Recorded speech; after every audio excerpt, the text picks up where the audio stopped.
Good morning, good afternoon, good evening to everybody from around the world. I'm Marc Spiegler, Global Director of Art Basel. Thank you for joining us today. Before I introduce the talk and the panelists, and to allow a little bit more time for people to join us in the Zoom room, I'll briefly run through some housekeeping points. At the bottom of your screen, you'll see a little button that says Q&A or some variation of that in your language. And we'll be taking questions via that functionality. Please keep it to questions. You can add comments at the end, but if you throw in comments in the beginning, then we can't see all the questions. We have simultaneous translation in Mandarin. You can simply choose your preferred audio channel, again, at the bottom of your screen. Today's conversation, which I'm really excited for, is the second in a series of talks that will follow Art Basel's journey through its 5 decades of existence, starting in 1970 and right up to the present day. In doing so, we hope to chart the remarkable changes in the art world, as well as how the fair itself developed. For the second talk, looking at the 1980s, I'm delighted to be joined by 3 guests at the moment. We're waiting for the 4th guest to show up, who were deeply involved in the art world at that time and remain so still today.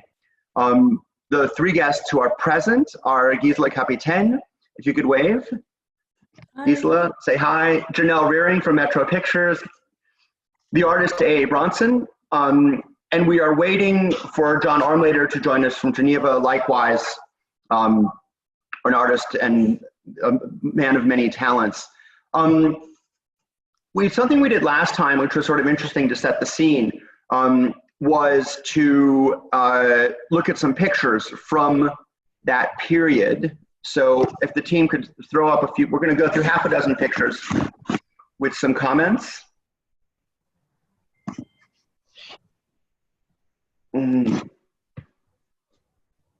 Okay, or not. I'm going to move forward. I think probably the team which is supposed to be doing that is helping John to get online. Gisela, I'm going to start with you. Your gallery was founded in 1986. It was been focused, on European art and contemporary American art, from the 80s to the present. I think you're most strongly associated with the artist Martin Kippenberger. Although you also represent a great many artists such as Günter Ford, Charlene von Heil, Zoe Leonard, Franz West, Christopher Wohl, Monika Sosnowska. In addition to the gallery in Cologne, which has always been your outpost, you opened a second gallery with Friedrich Petzel called Kapitän Petzel in Berlin in 2008. You moved from Berlin to Cologne in the early 80s at a time when Cologne was becoming one of the most important art centers in the world. In terms, there's John. Hi, John. In terms of the galleries, its artists, and its fair, Art Cologne at the time was clearly the leading fair. How do you remember that period in Cologne? What was the environment like there? Okay, it's so much to tell that I didn't know where to start, and I thought to give it a little simple introduction. I start from the moment when it was founded, because it had already a lot of implications to what happened in the 80s then. And you might know it, and I start because of your Art Basel had followed 3 years later. It was founded by a so-called Association of Progressive German Art Dealers. And I want to name 2 of them because they were very influential here in the city. And one of them was Rudolf Zwirner, and the other one, less known, Heinz Stünke, who had opened his gallery right after the Second World War had finished and had a gallery within the broken buildings of the city, which was totally destroyed. But I mention them also because of Rudolf Zwirner, Daniel Buchholz opened his gallery in '85 in Cologne, and because of Rudolf Zwirner, Max Hetzler was convinced to move to Cologne in '83 instead of to Berlin. And I moved to Cologne from Berlin because of Max Hetzler, being his assistant from '83 to the end of 1985. And Heinz Stünke was very special because Monika told me that, Monika Sprüth, that he had told her when she started, early '83, you always work internationally. Don't even think of being regional, just go on with international program and the working style. And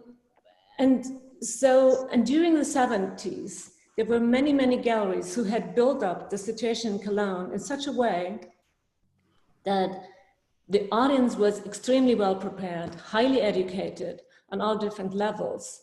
And I name them, the ones you all know: Michael Werner, who came late 60s, Paul Mentz, who came early 80s, Rolf Ricke, who was late 60s, but had a lot of American artists like Richard Serra or Josh Baer or Lilo Zano or Keith Saunier. And then Monika Spreed opened in 83, Max Hessler opened 83, later in the fall. Jagionen in 84, Buchholz 85, and then Jablonka 88 and Schipper 89.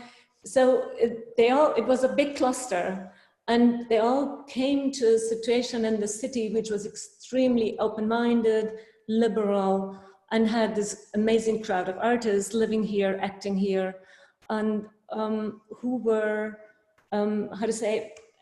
also prepared on different levels. There was this fantastic music studio for electronic music from the broadcasting company here in Cologne and in West Germany. There was, for example, a great specific element, Interfunktionen, the magazine, started 67. It was already a critical, very critical, theoretical magazine, and followed by Benjamin Buchloh, whom all the people know who lived and worked in New York.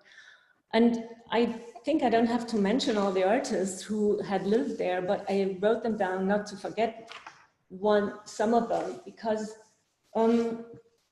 they also made it happen that the city had this vibrating momentum. And so Sigmar Polge for sure, Gerhard Richter, Isa Gensken not to forget, but then less known people like Klauke or Pefken, then the so-called club of Michael Werner, Penck and Immendorf, who didn't live there but came very regularly to the city. Also then the so-called boys club by Max Hetzler, or from the gallery Max Hetzler, including Martin Kippenberger, who moved into town 82. Günter Förk had lived some years. Georg Herold still is living in the city. Then there was this group led from the late 70s into the 80s working in the field of media, video and film, like Marcel Odenbach, Ulrike Rosenbach, Klaus von Bruch. The Mülheimer Freiheit is very important. The Cologne group of artists who had developed this idea of a new painting style, which was anyhow the big momentum of the 80s, which I think you mentioned, AA, in your mail, that this was this so-called hunger for paintings, which started maybe in Berlin on the Moritzplatz with this Neue Bilder, but also was transformed and transferred into a new, intellectual adoption of this by artists like Albert Oehlen or Werner Büttner or even Martin Kippenberger. And then you should not forget that Walter König was there already for a longer time. And his bookstore, Walter König, was the most intriguing meeting point. We called a specific area of Cologne, I don't know if you remember that, Janelle, we called it the Bermuda Triangle, which was between Walter König bookstore, the Coffee Broadway, where all the artists met for a late coffee or breakfast, and Michael Werner Gallery. So it had the, Rosemary Trockel is highly important, Candida Höfer as well, Astrid Klein, not to forget, she was more in that circle of Klauke and Polke, and influenced, I think, in her way of doing photography because of Polke. Then Specs, with the idea, or the subtitle of the magazine was Music of the Time, which also started in 1980, actually by an artist, Peter Bemmes, who was part of the Mülheimer Freiheit, and then was kind of taken over by Dietrich Dietrichsen and Jutta Köter in 1985. So, and there was a wild nightlife with all great clubs and cafes, and Gregor Moore, the director of collections from the Tate Modern, told me this was his most inspirational time. Even when he came a little later after the 80s, was when he had this first insight into what galleries are doing, how artists live, how artists entertain, and so on.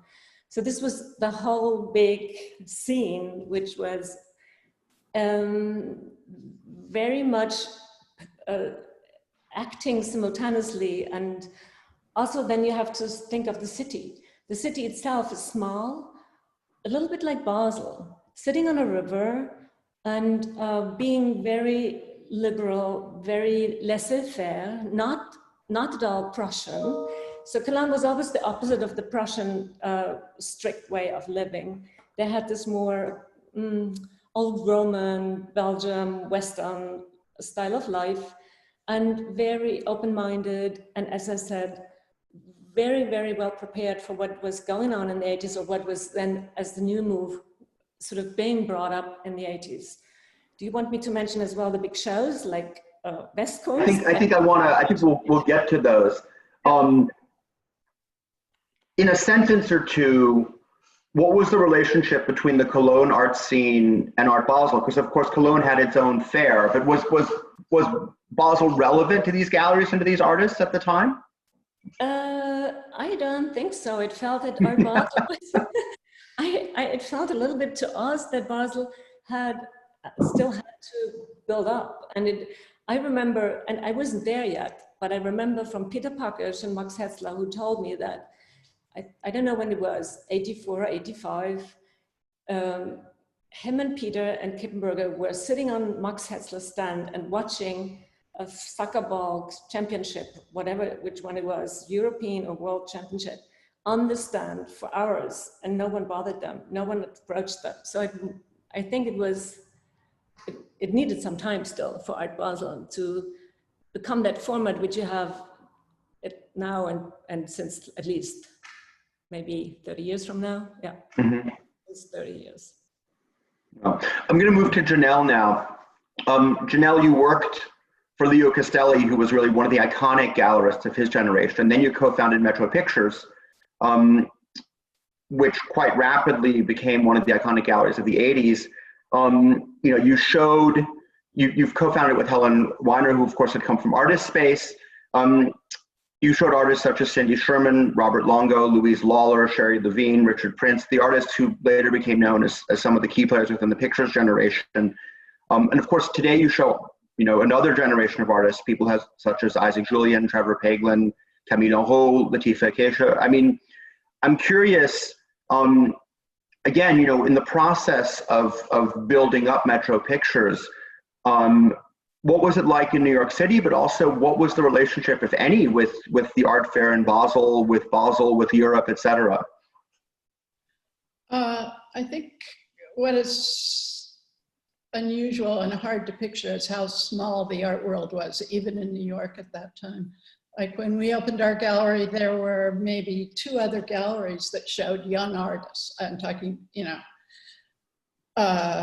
and Mary Boone had opened about a year before, and one other gallery opened the same time we did in the 80s. And our expectations were not great, and the expectations of the artists were not great either at that time. We both had a lot of international connections and were pretty determined that we didn't want to be a little local New York gallery. So that was helpful, but I think it had to do with the type of art that was being done. Toward the end of the 70s in New York, the group of artists that we were most interested in were very conceptual, performance, video, that sort of thing.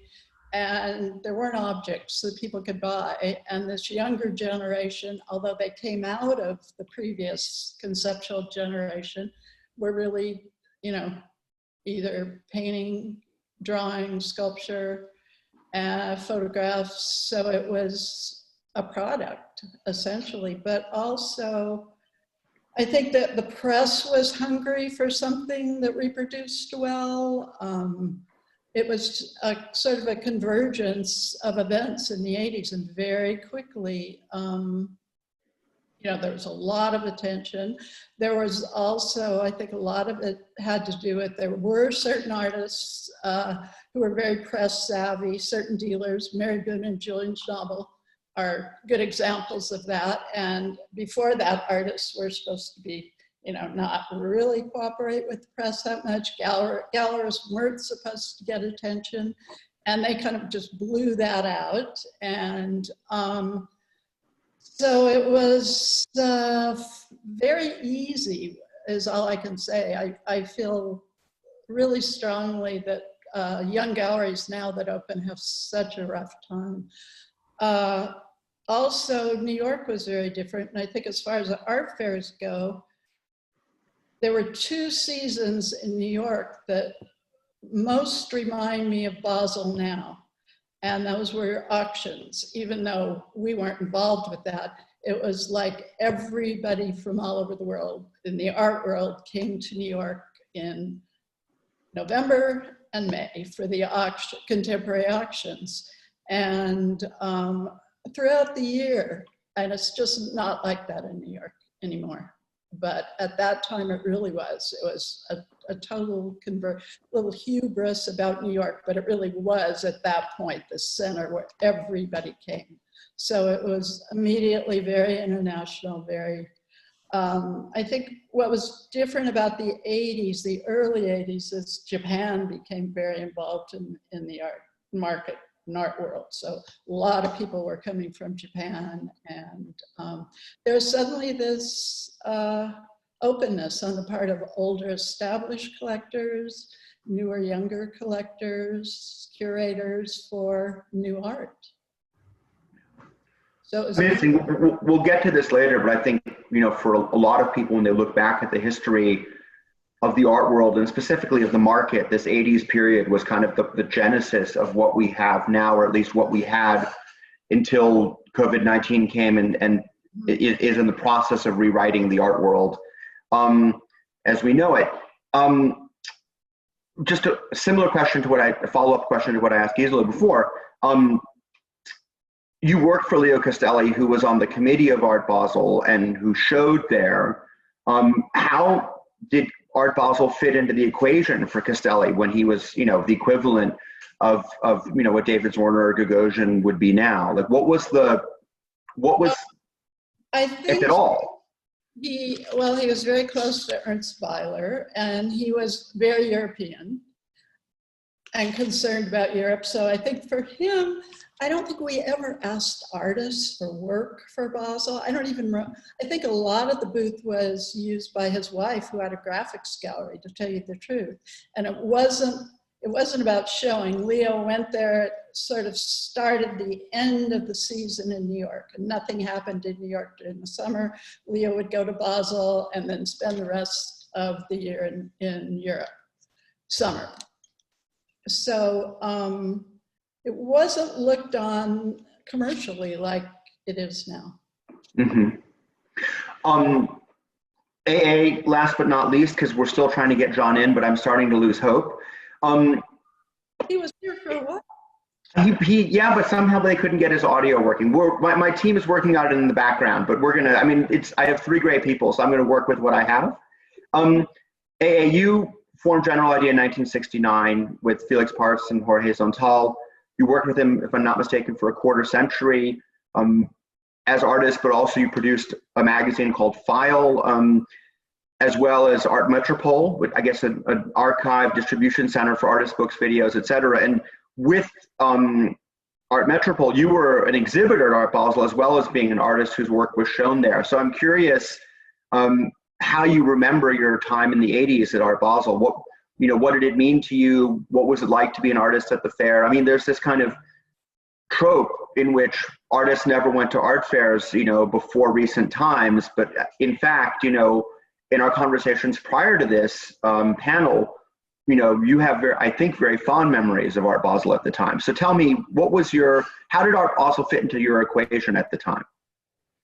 I first came to Basel in '76 at the introduction of Casper Koenig, who at that time was living in Canada. And Casper told me that we absolutely must be showing our magazine File, and gave me a contact. And before I knew it, I was sitting in a little booth in the magazine section of Basel in '76. And I've been there every year since, except for twice, this year, very unfortunately, and then in '86 when I had an exhibition which was in conflict. And then also my birthday was always the same week as Basel. So it has this sort of peculiar significance for me. From the age of 30 until the age of 76, I've had my birthday in Basel every year. Basel in the 80s, you see, my memory is so different than the two of you. I remember it as such an intense place, and I still have this vivid memory of Lucio Amelio standing in the front of his stand, rolling 1,000 Swiss franc notes into a big ball, you know? There would seem to be money flowing in all directions, and as I know the Americans were not interested, and all the Americans that were there, which was hardly any, tended to sit in their stand looking bored, but everybody else was doing business as far as I can remember. It seemed to me a very, very busy place. And, you know, I've always been interested in commerce, and it figures a lot in my art. So I took a special interest in Basel. The other thing I liked about Basel was that it had room for things that don't fit into the normal commercial art fair. I mean, for example, both Art Metropole and Printed Matter a little later, exhibitions of artist books, or all those exhibitions that Lionel Bouvier put together a bit later next to Art Unlimited. There's Art Unlimited itself at a later date. There's the photography exhibitions, which were what, in 1980? Is that when that happened? I believe it's the section started in 1980, yeah. There were so many extras, and for that matter, our missing guest, John Armlater, the fact that John had an artist space, an artist-run space, a cart with a little stand at the fair right from the beginning, and still has it today. He's like, you know, the spirit of Art Basel is John Armlater. And so this for me is the only art fair that has soul, I was saying earlier. It really is, I think, a very special place. And I think Art Basel should be very careful not to lose its soul. It's more than just money going on. It's really, I think part of it comes down to that physical location where France and Italy and Germany and Austria and everyone meets in this place. And it's, you know, historically Basel has been a city for international trade. And so for the art fair to open there was really very natural. I wonder if maybe Cologne felt more busy to the Germans because they were German in Germany, you know, and in Basel you were hearing so many languages, and there was a lot of business going on with people you didn't know who they were or what they were buying.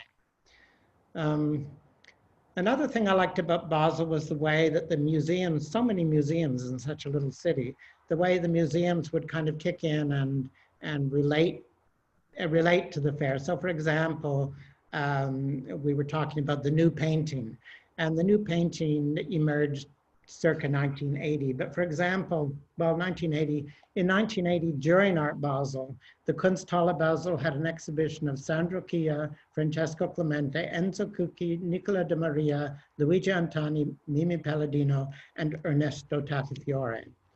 And all of those people, I think, you know, maybe not all of them, but a large number of them were showing with Paul Maintz and with Lucio Amelio. And this dynamic between Germany and Italy, and this was the Italian arm of the new painting I've just read off, but you already heard about the German arm.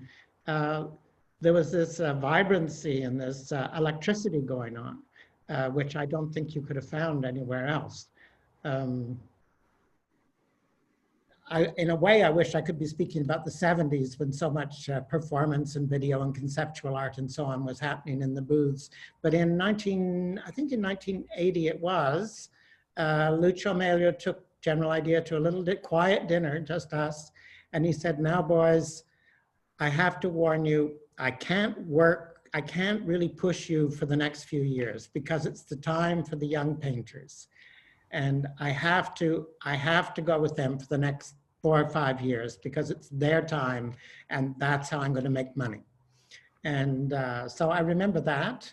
And another memory I have is of Lucio, might have even been the same year. It was a year of enormous sales. Everybody was overwhelmed with the amount of money flowing into their stands. And Lucio took us to dinner. You know, everybody went to which is the restaurant everybody went to on the final night. It was, I wrote it down here. Oh yeah, Chez Donati, of course, through the 80s, the final night of the fair, all the dealers would run over to Chez Donati. And Lucio took us as his guests. It was really a room full of incredible people. And at a certain point in the evening, Lucio stood up with his enormous wad of 1,000 Swiss franc notes, and he put it up in the air and he said, "I, Lucio Amelio, am paying for everyone in the restaurant." And the place burst into commotion, screaming and yellow, "No, Lucio, no, Lucio." And I think, you know, it was a legendary moment. It was the best advertising a dealer could have ever purchased for himself. Yeah. And that's that was kind of something to do with the spirit of Basel. Yeah, I mean, for those who don't know, Lucio Amelio was go ahead. Can I say one other thing? I just wanted to talk about New York for a minute, because that just astounded me. I think of Pat Hearn, I think of International with Monument, I think of Jay Gorney, I think of Nature Mort. There were just like throngs of young galleries doing interesting things in the 80s. So what I was referring to is when we opened, which was 1980. Very quickly, the East Village came up a couple of years later, but that's how fast things changed. Yes, by 85, the city was full of young galleries. Yeah. But I think also Janelle's point is that it's a much more crowded and competitive landscape now, and I think it's hard to imagine a gallery becoming one of the signature galleries of the city within 4 or 5 years in the way that it happened there. I mean, the story you tell about Lucio, I mean, it reminds me, and Lucio Amelio could be like a whole other Zoom panel. He was a legendary gallerist from Naples, not one of the founders of Art Basel, but certainly someone who contributed a lot to its success in terms of bringing the Italian scene and a lot of artists and collectors to the fair. But it's also, I mean, for those who don't know, Chez Donati is not a very large restaurant. I assume it was still in the same, was it in that location where it is now? The same room. I mean, so the idea that you could squeeze the sort of all of the art world together into that room, which is, I mean, I could be wrong, but I don't think it seats more than 150 or 200 very tightly, you know. It was all dealers. No collectors, no artists other than us. It was all dealers. Ah, okay. There you go.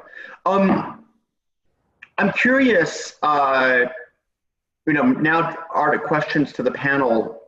Before we go to questions from the audience, and audience members, feel free to start putting in questions now with the Q&A function.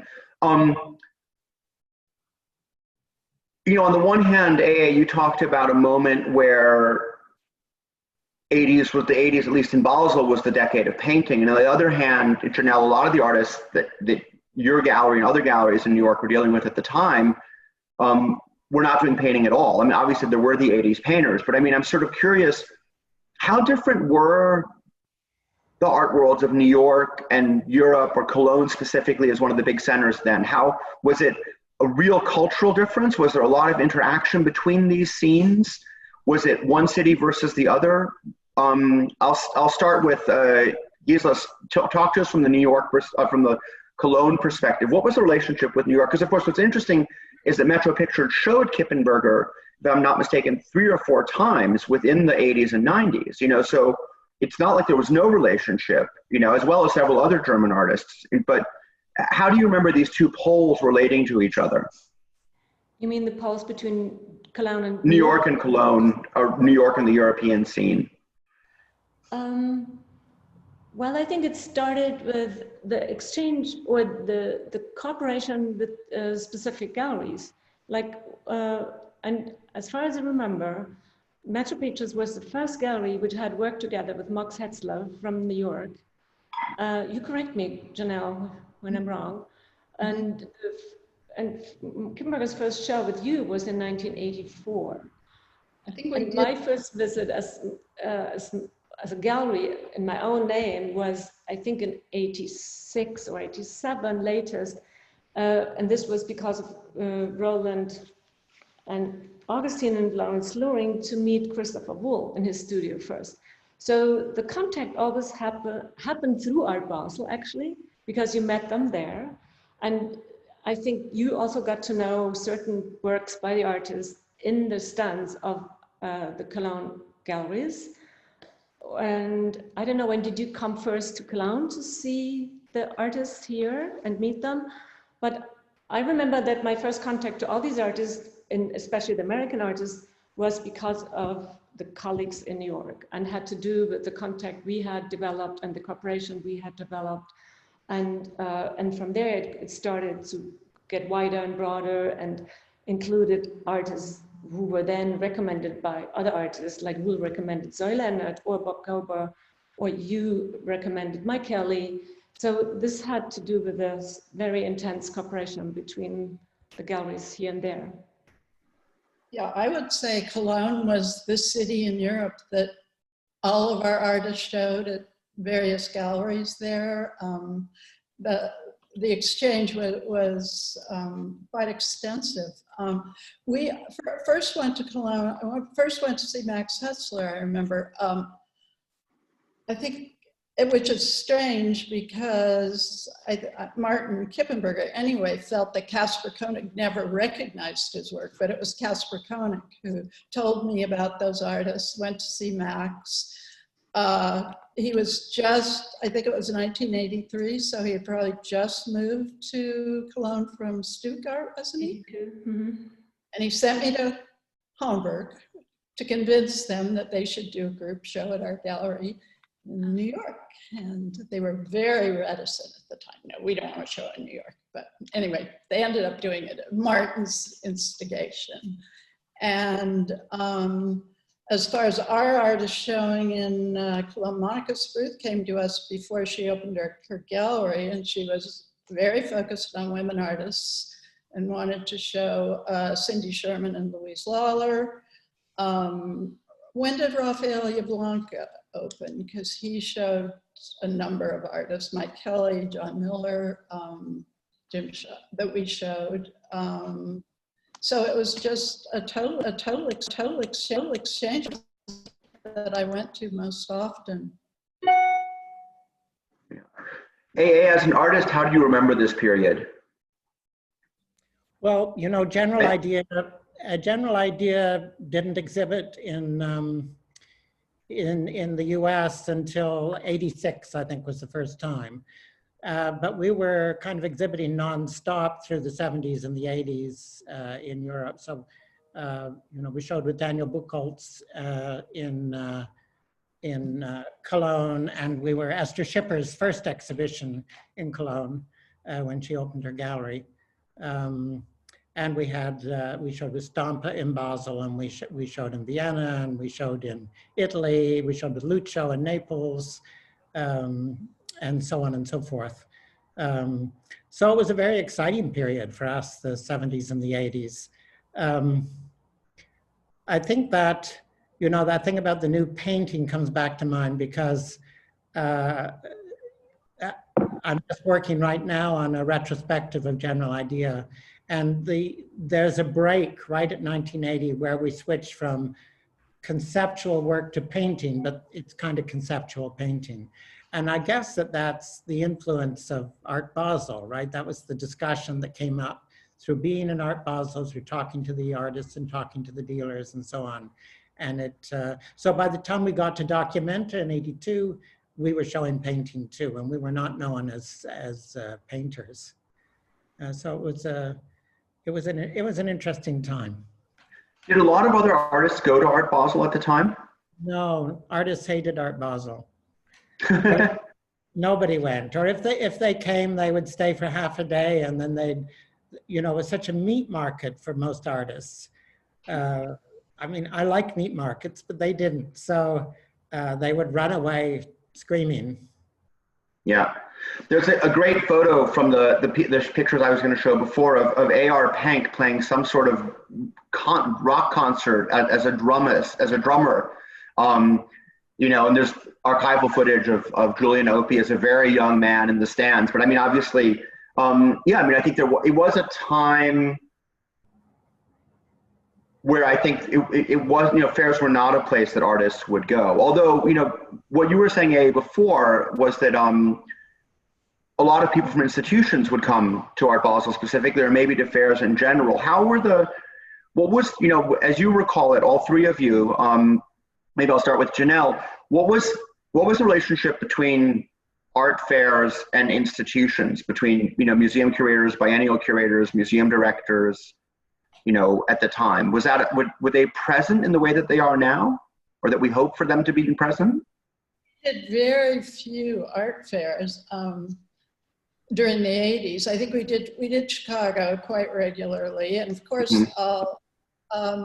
there wasn't so much traveling to art fairs. It was mostly for the Chicago community. The museums there were all supportive, and there were benefits for them.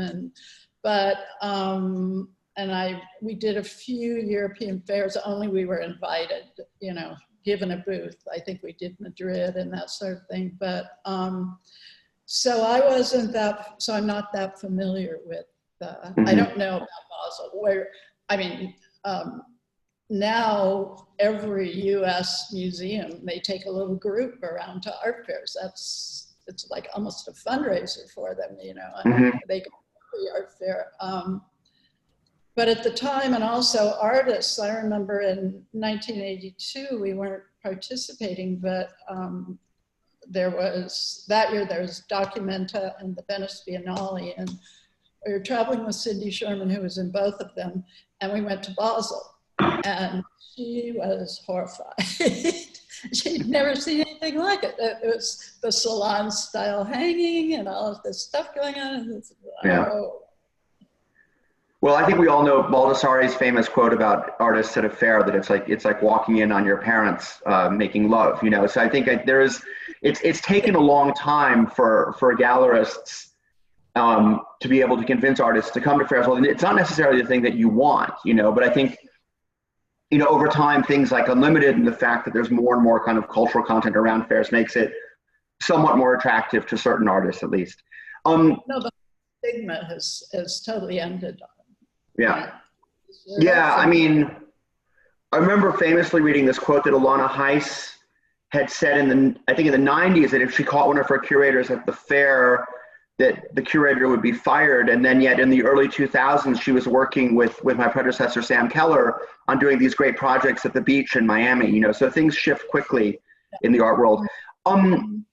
Two questions, and my impression is that actually I'll be surprised by the answers. Is you know, looking at the painting behind you, the AIDS painting, you know, I think of the period of the 80s as this moment when AIDS really started to devastate the artistic community, and at the same time also lead to a lot of art around it.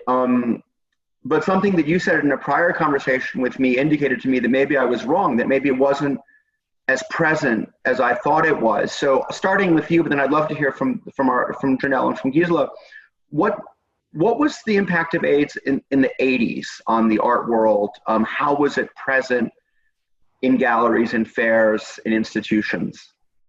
Well, first of all, I have to say it was very much like the current pandemic, meaning that the situation in the US was really, really brutal, you know, impossible to describe.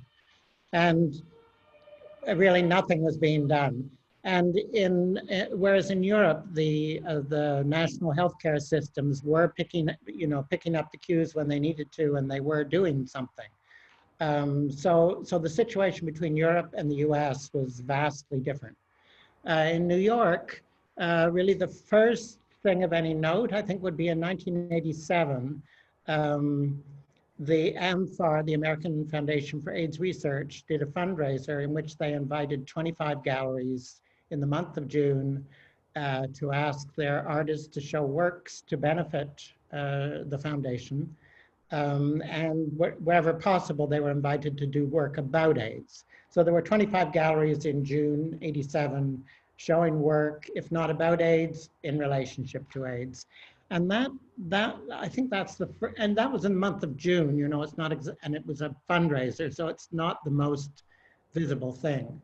But certainly by '88, within the art world itself, and within the what I'll call the artist-run art world, AIDS had, you know, devastated big parts of the art world. and there was a lot of activity going on amongst the artists. Maybe not that visible. There was in the US, especially back then, they loved to label people. So if you were if you got called an AIDS artist, it meant you could only do work about AIDS. The same as back then, if you were a video artist, you were only allowed to do video. Mm-hmm. So there were AIDS, we got called AIDS artists, and we started showing in 86, and in 87 we showed the original AIDS painting for that fundraiser. In 88, the Berlin curator, Frank Wagner, did an exhibition about AIDS at NGBK here in Berlin. And that's, as far as I know, the first show relating to AIDS in Europe, the first one I'm aware of. And it was primarily, not entirely, but primarily American artists in that show. And we did our AIDS poster project on the streets of Berlin at that time as well. But then it's not really, I don't think, when Andrea Rosen opens her gallery, for example, which I think is 91, her first show is with Felix Gonzalez Torres. And although he had done public artworks, billboards, and so on before relating to AIDS, I think that's the first moment where you feel like the commercial world starts to participate in a bigger way or in a more consistent way. Yeah. Janelle, how do you remember this period in relationship to that crisis? Well, I think it was devastating to the art world and the larger arts community in New York. And we had a president similar to what we have now who did nothing about it. And it obviously, I think it was later, probably late 80s, as AA said, and early 90s, where there was actually art, that came out of it. But at the time, we lost just so many artists, so many critics, so many curators. It was really awful in New York. You were going to memorial services all the time. If you went to NYU Hospital to see somebody, in that particular wing, and it was. I just remember it as a really devastating thing that happened. It's sort of interesting because, and then it was very political because nothing, total denial on our government. So I hadn't thought about the similarities to now, where it was made so much worse because nothing was done, just like the pandemic is so much worse here because nothing is being done. Yeah, but he was highly politicized in a different sort of way. Gisela, AA said that from his perspective, Europe had a completely different dynamic around this because of the national healthcare systems, and maybe I would also assume because you had a much less conservative government, or many fewer much less conservative governments. How do you remember this period in relationship to the impact of AIDS on the art world in Europe, in Germany? Yeah, well, it took a while for this whole situation to kind of sort of be apparent here in Europe. And as AA said, it was not that present because, and in the moment it became more present. We had, her name is Rita Sussman. We had a politician who was very strong in promoting an information campaign everywhere, in the TV, in the broadcasting, in the public, on posters, everywhere. And so I think this helped to deal with the whole situation in a much more, in a better way and in a much more prepared way for the whole. And my first contact in this way of being confronted with an artwork was through Zoe Leonard. And Zoe Leonard, who had started in the late 70s, but also was part of an ACT UP group and was also very much involved with these movements in New York City. She did a work which which I think took her a lot of years, from 92 to 95 to complete and finish, called Strange Fruit, where the whole piece is the morning about her friend David Van Norwich. And so this was like, for me, a very visible and real confrontation with what was going on in New York City, besides the fact that I heard about it, read about it, and I heard about the quote of Ross. Everybody knew somebody who had a friend who died because of AIDS. So it was a different and a time laid back situation, or not laid back situation, but in a different time scale, active. One of the other big things which I think came out of New York and was the sort of the influx of hip hop and street culture into high art. There was even Sidney Janis Gallery was involved with a project on messe plots with actually some of the great graffiti artists of the day, at the time, who were showing. There was A1 Crash Days, and then probably the name that most people know, the name that will most recognize is Ramalzi, who when MoMA reopened last year was in the same room next to Gordon Matta Clark. So it was really interesting to see, but it feels to me like that was just this kind of spasm, this influx that came in, and then somehow the art world didn't know how to deal with it. And of course, now you have many artists who are influenced by that culture, come out of that culture. But, what did people make of this kind of bringing of, and of course it was across many scenes. You also had, Blondie bringing in rapping into the song, The Rapture. But how was this sort of digested, accepted within, let's be honest, like a very white art world at the time? I'll start with AA. Was this a thing that had any sort of impact, or that impact is the wrong word? Was this part of the equation for you at the time? The thing that happened in Basel was a complete con job. I mean, that was so fake. It was ridiculous. We just were all rolling our eyes about it. Sidney Janis, they brought the artists over, they prepared the canvases for them, they bought the paints, they would stand them up in front of the canvas and put the paint, they paint in their hand. It was just manufacturing money is all it was. It was just manufacturing money. And it was kind of an opportunity for an American takeover in a sense, it was very aggressive, and it only lasted the 1 year. And I think the artists came along thinking, oh my God, what's this all about? We don't care. We don't know anybody here. We'll take the money. We'll do whatever you tell us to do. And I don't think it had any impact on anybody, but certainly graffiti did, but more in the late 70s. Graffiti did, and of course hip hop and so on. There was an enormous long-term influence that's gone through all the arts. Right. But I don't think that event in relation to Art Basel had any influence at all except one. And that is that all the young people of Basel started doing graffiti on the street, much to the horror of the police in Basel. And the Swiss, as usual, in their very smart way, carved up the concrete walls along the highways and allocated them to particular artists. You were given a rectangle to do your painting in, right on the street where everybody could see it. Yeah. And that stopped graffiti as something antisocial. Yeah, among my graffiti artist friends, those are what are called permission walls, and are not always seen as being completely legitimate, at least not in comparison to bombing an entire subway car and risking arrest. Interesting side note, that project was actually called American Graffiti. So it was actually named after a very important Hollywood movie at the time. Gisela, Janelle, how do you remember this?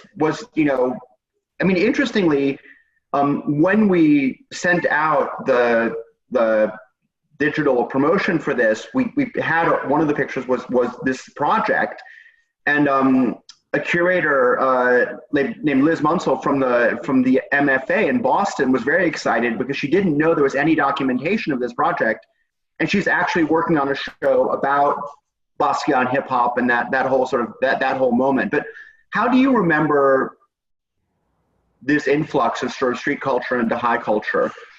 You know, do you see it as something that was sort of separate? Did it flow in and out quickly? Did it have a lasting impact? Janelle, I'll start with you because you're a New Yorker.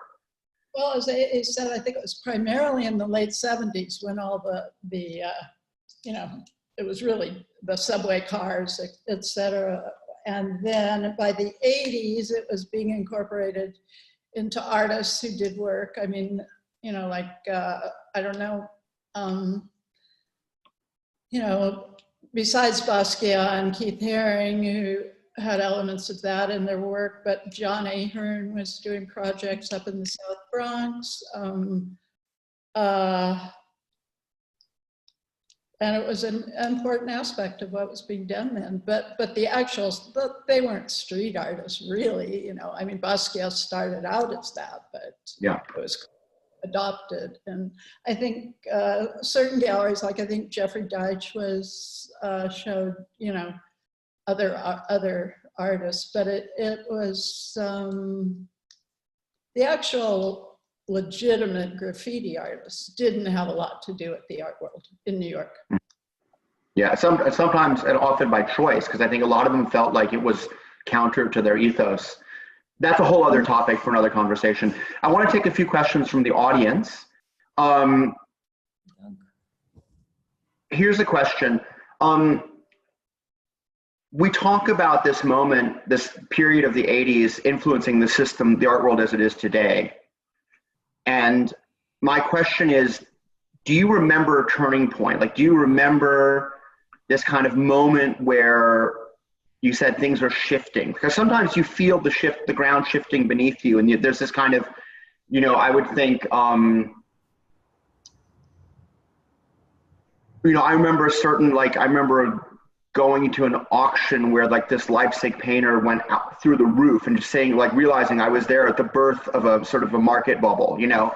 But I'm curious, you know, was there a moment where you felt like the wind shift? AA, I'll start with you. Yeah, I mean, I think it was 1986. Robert Longo was on the cover of, I think it was New York Magazine. And everybody said, because as far as anybody can remember, that was the first time a visual artist had ever been on a magazine cover, you know, on a mass market magazine. And everybody was saying, because, you know, every Saturday in the afternoon, everybody would go through the galleries in Soho, and the entire art world and all the artists would all be in Soho. And we were all talking about that cover on that Saturday. And everybody was predicting that it was the beginning of a new era when artists would be part of the mass media system and part of popular culture and no longer a kind of esoteric thing in the background. And that turned out to be quite true.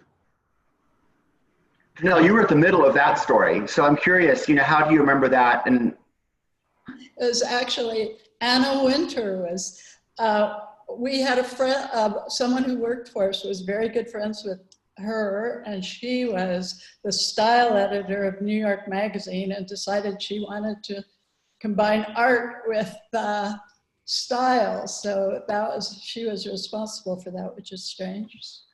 She's become very famous for other things now. I think when I was talking earlier, it wasn't only collectors in the 80s who suddenly appeared out of nowhere and started buying art, it was the press, which before that they didn't, you know, I think I remember when I worked at Castelli looking at the archives, and there was, in the New York Times was a headline as Roy Lichtenstein, the worst artist in the world. You know, and that was sort of how art was treated in the press and before, or it was ignored, totally ignored. And it really got picked up. Everybody loved to do stories about artists and dealers and reproduce art. And it, you know, was start of really increasing the audience for contemporary art.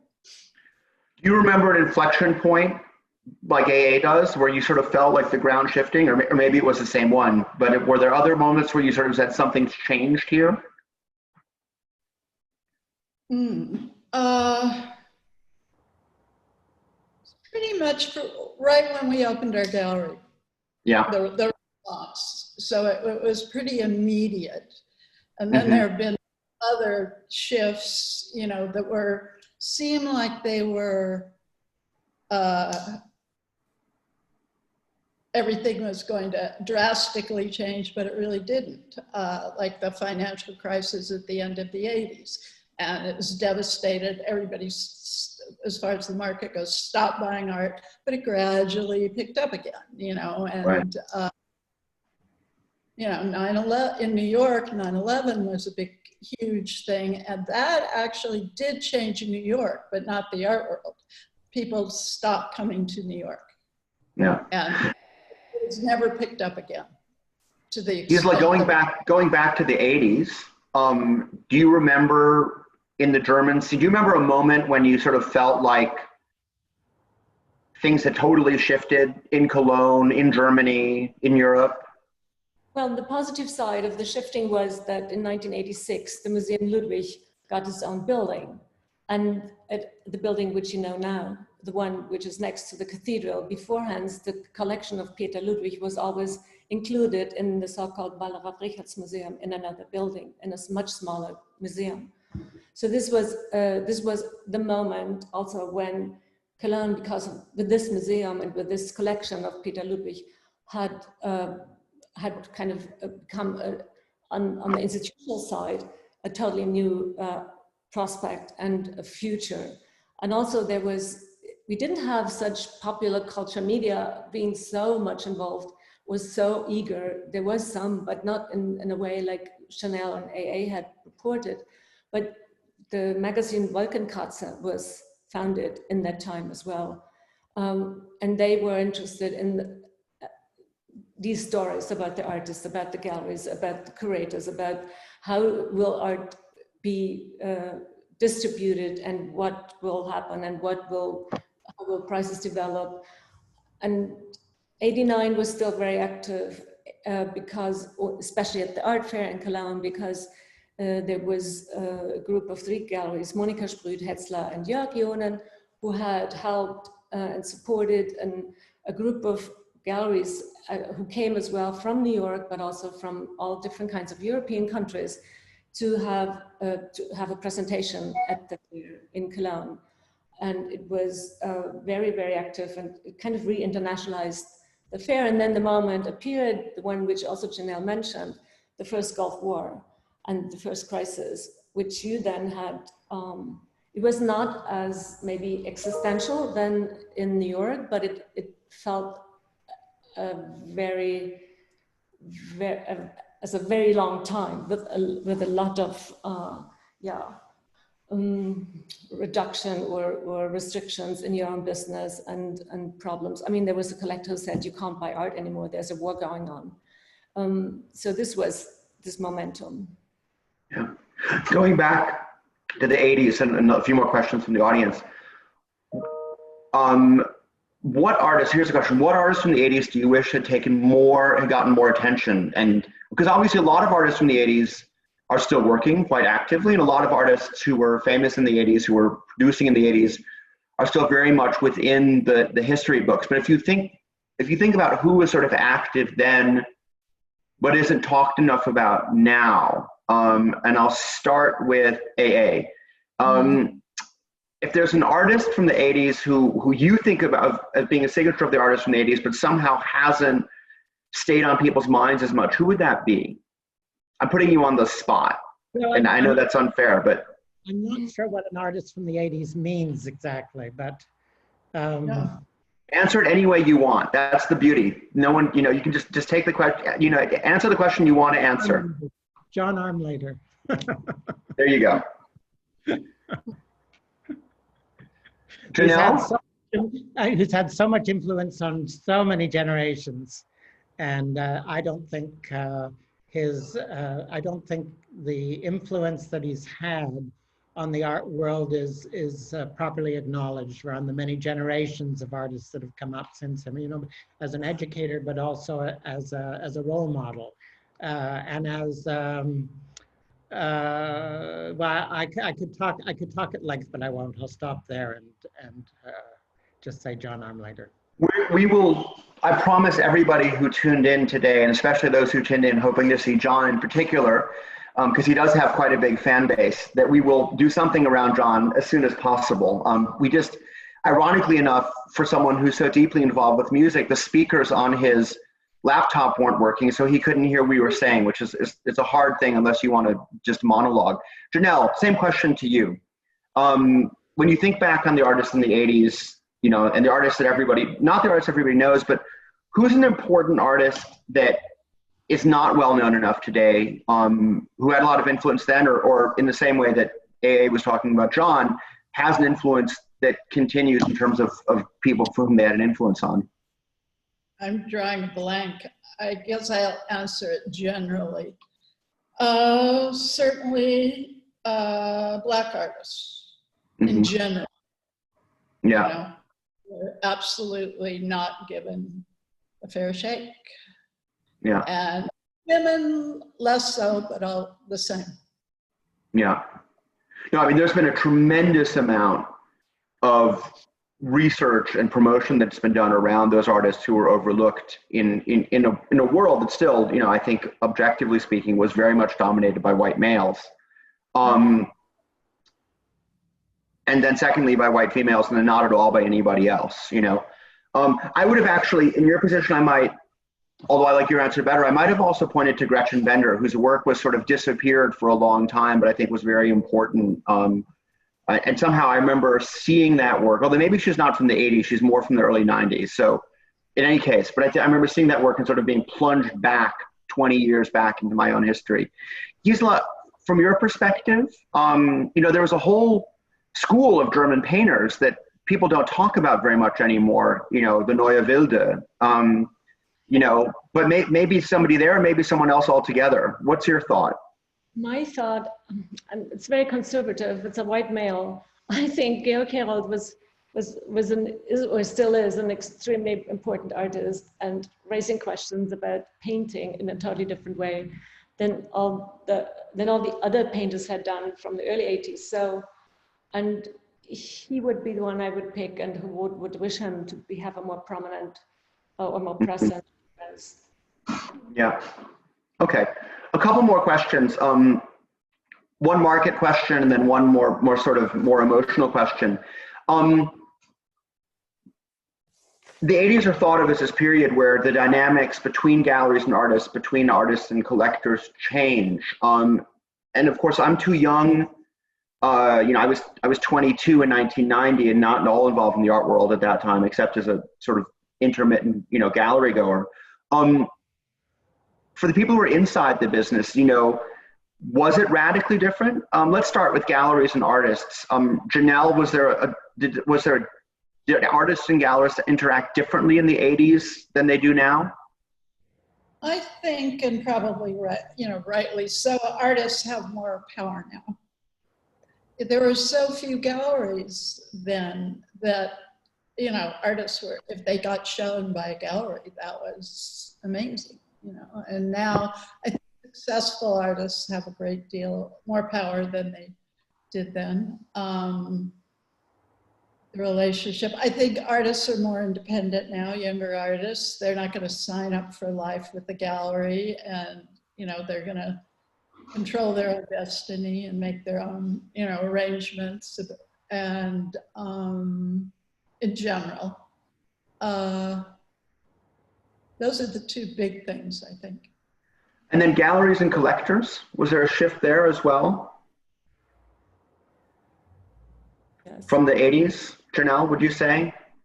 Yeah. Well, I think we had closer, but that could just be, you know, have a staff and they have relationships with the collectors. I mean, I personally had more close relationships with the collectors in the 80s than I do now. Gisela, I'm going to flip the question to you, and again, I'll start with galleries and artists. What was different then than it is now? It was a much more direct way of working together. It was a less formal situation. It was a less, hectic discussing of projects, of productions, of such and such many institutional exhibitions being prepared for all different kinds of of projects and exhibitions around the world. You were still much less traveling than in the last 20 years. It was much more also about a direct trust. It still happens these days, but it was more or less like the essential of a relation between the artist and the gallery. And the same I do think about the cooperation between galleries. And I remember also between galleries and collectors, there was a big reliance on what you say and what you agree with is then also valid for the coming whatever project. And a handshake was like a contract. And it was a deal either when you sell something, or it was a deal when you arrange an exhibition with another colleague, or when you arrange an exhibition with an artist in your gallery.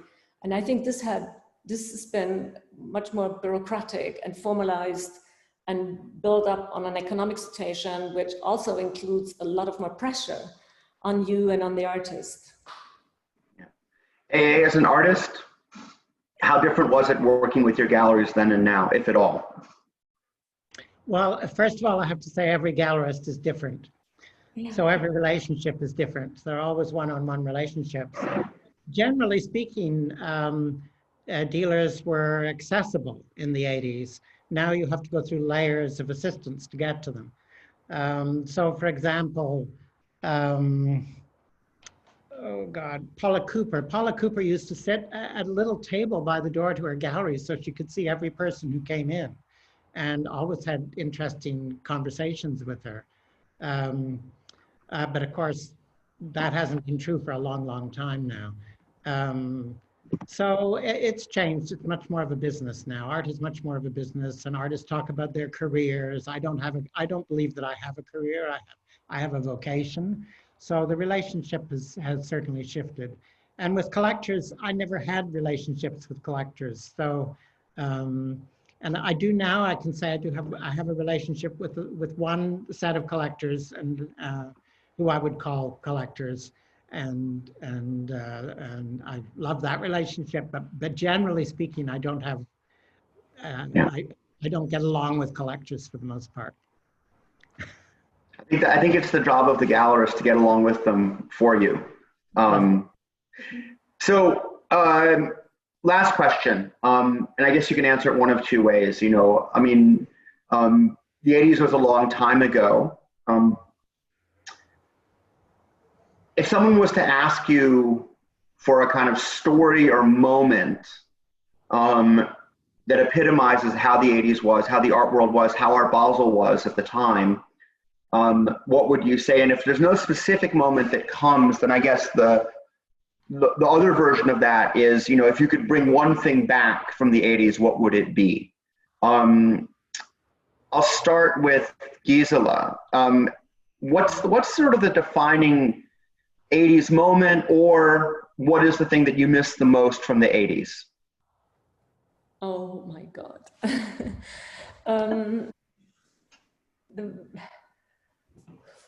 A very, very, very active, inspiring discourse with lots of artists in the same room, and sometimes also sort of being totally confronted with something you haven't expected, and being in a more intense, controversial discussion. Yeah, that's about my memory of these long openings, or nights after openings, or meetings, or just by chance meetings in the street, at bookstore Walter Koenig, in cafes.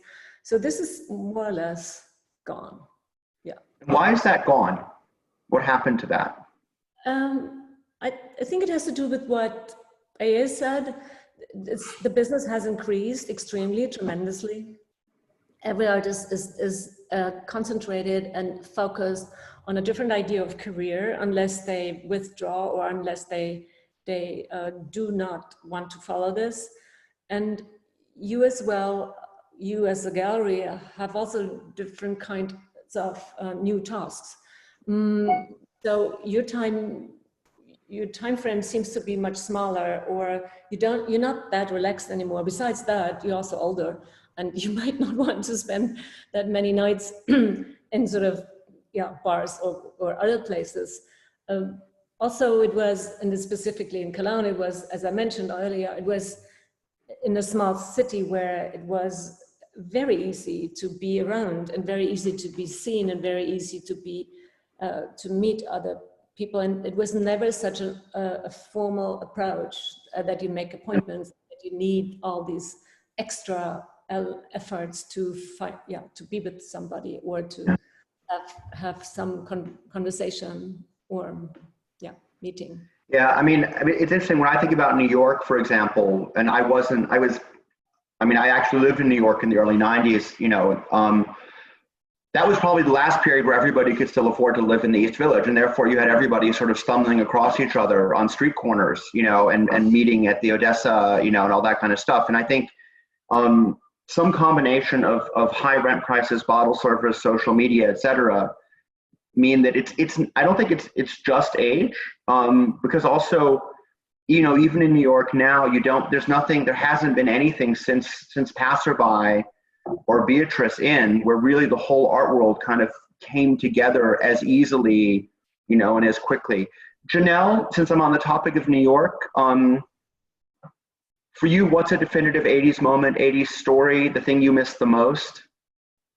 The thing I miss the most, I guess, is just a little bit like what Gisela was saying, the relationship with artists. But it was also very exciting because we're opening a gallery and are brand new, and every single one of our artists had never had a show, one-person show in New York before. So it's like we're all in this together, and it's happening to all of us, and it was just incredibly exciting.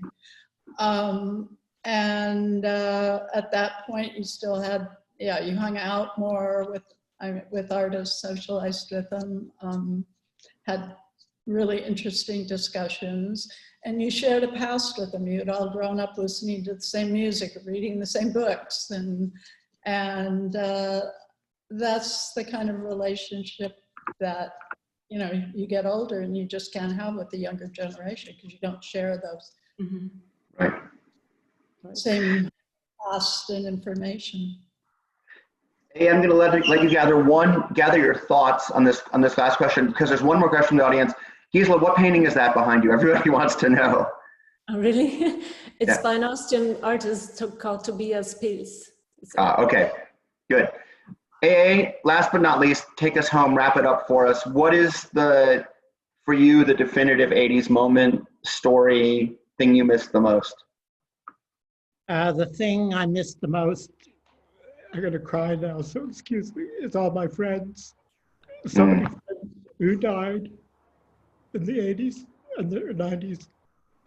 Really, literally, almost everybody I knew. All the men I knew anyway. It was an extraordinarily brutal time, so much worse than the current pandemic, and yet, of course, people didn't know that because they could ignore it. So that's what I miss. I wish I could bring all my friends back. Wow. What a deep moment to end on. AA, of course, we didn't really talk about about General Idea and how your fellow collaborators were also victims of that crisis. I'd like to do a whole other panel with you in time about that. Our time is up. Thanks to everybody for joining us. You can watch all of this again, or you can tell your friends to watch it. Really fantastic panel. I would recommend it to everyone who wasn't able to watch it. You can watch it on our YouTube channel. You can watch it on our Facebook channel. Our next panel will be August 27th, bringing together key figures, voices from the art scene in Sydney. Again, thank you for joining. Thank you very much to our guests, AA, Janelle, Gisela. This could have gone on forever, but I think it was a really, really amazing hour with you. So thank you to you. Thank you to our audience. And I can't wait to see all of you at some point soon again. Bye-bye, everybody. Bye. Thanks.